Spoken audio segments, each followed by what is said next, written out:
program for the most important stakeholder, the closest to my heart, the lovely, amazing children of Cantt Kindergarten.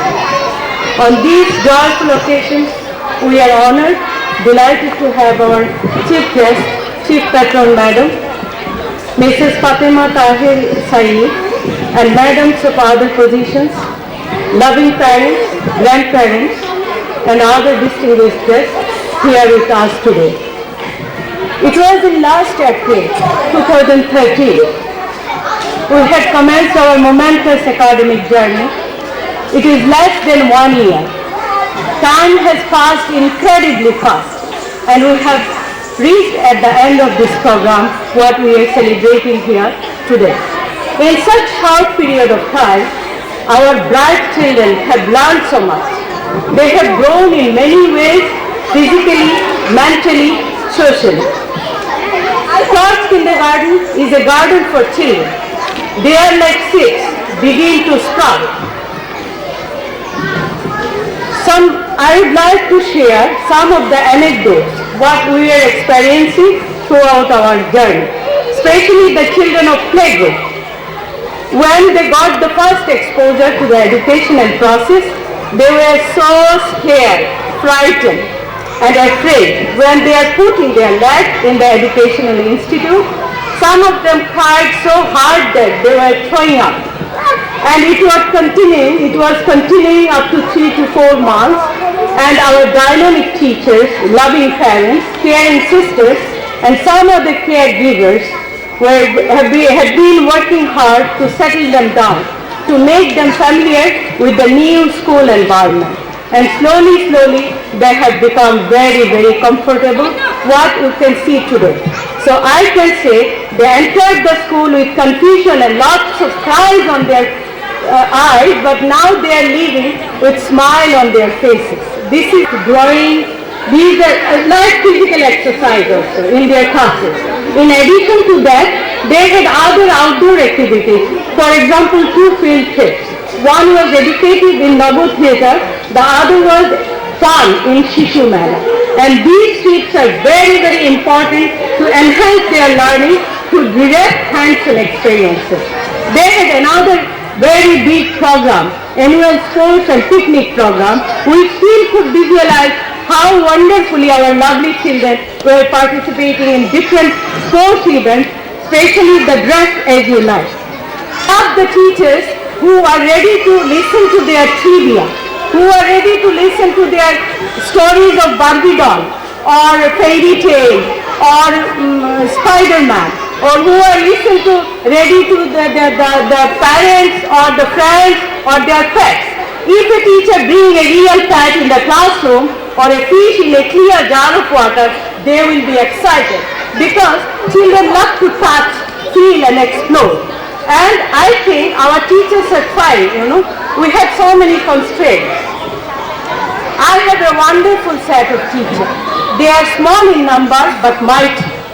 They have been trying hard to make the learning process easier for the learners. They have been really working hard to provide, say, supportive play-based learning environment in spite of so many constraints. They encourage the children to ask questions, to interact, to create, and to investigate something. We value also the diversity, because we have some of the students from different countries. They have different culture and different ideas also. We respect it. Teaching is an ever-engaging, thankless job. I come from a teacher's family, so teacher's work is invisible. I would like to share a joke with you. If you allow me, I would like to share a joke. A teacher wanted her students to learn about self-esteem. She entered the classroom and asked her students, stand up if you think you are dumb. Nobody stood up because they didn't want it to be dumb. So the teacher went straight to her lesson. Suddenly she could notice a little boy was standing at the corner. The teacher was startled and asking him, why are you standing? Do you think you are dumb? He was faintly replying that, Madam, I feel sorry for you because you are standing there alone. So teachers are sometimes, teachers are feeling alone when they are not appreciated and valued properly. So I appreciate my teachers, I appreciate my parents, I appreciate sisters and other caregivers who are working really hard to make this whole learning process easier for us and successful for us. Our goal and mission is to develop the educational abilities of the children as well as the intellectual, moral and ethical values. True education is both the training of head and heart. Intellectual and book-oriented education influences the head. Value education influences the heart. What is really very, like today's one. So value education is that education which helps to build fundamental traits of character. For example, honesty, sincerity, respect, submissiveness, discipline, punctuality, manner, behavior. These are the most important things our children should learn at the early stage of their life. We have to encourage our children not only at such early age, not only to compete for grades and good marks, but also to compete for knowledge and wisdom. The world is changed a lot from the time when we grew up. There are more and more traps into which our children may fall. There are so many distractions around us. If we read the newspaper, if we watch the television, you would really believe that the world is filled with negativity and blackness.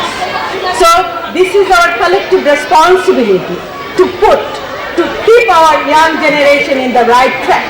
So I think our responsibilities have become double. I am a learner over here. I have had long teaching experience in the higher secondary and tertiary level of the learner. But over here I am a learner. Because to be a teacher with the children is really something very, what should I say, important. Because the teacher should be very careful, tactful. They need to understand the psychology of the learner. So I am also a learner over here. First kindergarten was founded in 1987. It is not too young, not too old. I think it should grow. So my higher authority is very positive, cooperative and supportive about it. So we have decided to expand the school up to grade 4 onwards. Inshallah, the space needed will be expanded very soon. We will have more classrooms, we will have computer lab with audio visual facilities, we will have library and some other, some other things what we really need to get over here in South Kindergarten. I would like to conclude my speech reading few lines written by Abraham Lincoln, whose life was completely filled with unsuccessful and failure. And at the age of 52, he had become the 16th president of USA. He wrote a letter to his son's teacher, how to teach his son. Every single line of that letter I like. So today I feel to share a few lines with you, if you allow me. Can I share? Okay. He is writing the letter to his son's teacher, how to teach his son. Teach him to learn to lose and also to enjoy winning.